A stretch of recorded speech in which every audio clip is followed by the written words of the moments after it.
Stakeholder analysis is a process by which you identify and start to understand your most important stakeholders. As the work you do and the programs you run become more important, you will affect more and more people. And some of these people may be strong supporters, while others may have the power to undermine your projects and your position. Recording the results of this analysis on a stakeholder map gives you an easy visual understanding of which stakeholders are expected to be the blockers and the critics, and which are likely to be the advocates and the supporters of your project. The first step in your stakeholder analysis is to brainstorm who are your stakeholders. In the table listed, it shows some of the people who might be stakeholders in your job or on your project. You may now have a long list of people and organizations that are affected by your work. Some may be interested in what you're doing and others may not. The use of a power interest grid to map out your stakeholders and to classify them by their power and interest helps determine which stakeholders to focus on.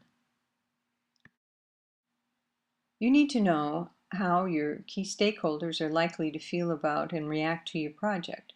A very good way of answering these questions is interviewing them directly. You can summarize the understanding you have gained on the stakeholder map so that you can easily see which stakeholders are expected to be blockers and which of them are likely to be advocates and supporters of your project. This is the power interest grid. It is divided into 4 sections, from low power to low interest, or minimum effort, up to high power, high interest, which is managed closely. Depending on where they fall determines the actions you need to take toward that stakeholder. For instance, high power, high interest people, you must fully engage and make the greatest effort to satisfy.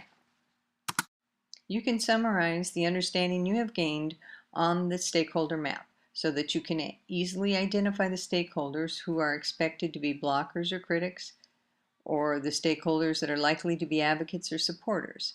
A good way of doing this is color coding, showing the advocates and the supporters in green, the blockers and critics in red, and all the others who are neutral in orange.